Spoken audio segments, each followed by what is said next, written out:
बहुत समय पहले उज्जैनी राज्य में राजा विक्रमादित्य का शासन था। वे न्यायप्रिय और बुद्धिमान थे, लेकिन उनके महल में एक रहस्य छिपा था। एक ऐसी दासी जो असल में कोई साधारण स्त्री नहीं थी। एक दिन महल में एक नई दासी आई। उसका नाम था चंद्रिका। वह बहुत सुंदर थी, लेकिन उसकी आंखों में अजीब सी गहराई थी, जैसे वह कुछ छुपा रही हो। महल की अन्य दासियां उससे डरती थी, क्योंकि वह रात को गुप्त रूप से कहीं चली जाती थी और भोर होते ही लौटती थी। राजा विक्रमादित्य चतुर थे। उन्होंने महसूस किया कि चंद्रिका कोई साधारण दासी नहीं हो सकती।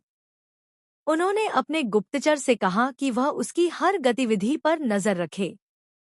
कुछ ही दिनों बाद गुप्तचर ने सूचना दी कि चंद्रिका रात के समय महल की सबसे पुरानी सुरंग में जाती है। एक रात राजा स्वयं चुपचाप चंद्रिका का पीछा करने लगे।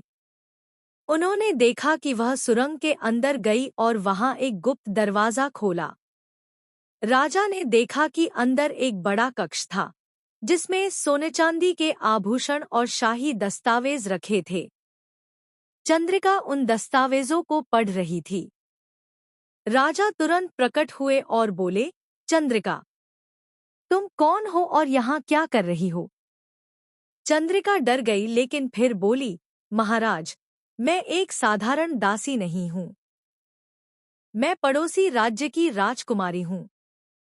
मेरे राज्य को आपकी सेनाओं ने हरा दिया था, लेकिन मैं यह साबित करने आई थी कि आपके ही महल में आपके विरुद्ध साजिश हो रही है। चंद्रिका ने राजा को बताया कि महल के कुछ मंत्री उन्हें धोखा दे रहे हैं और पड़ोसी राज्य को गुप्त रूप से सैनिकों की जानकारी भेज रहे हैं। राजा को यह सुनकर झटका लगा। उन्होंने तुरंत उन मंत्रियों को पकड़वा लिया और चंद्रिका को सम्मानपूर्वक विदा किया। राजा ने बाद में चंद्रिका को धन्यवाद दिया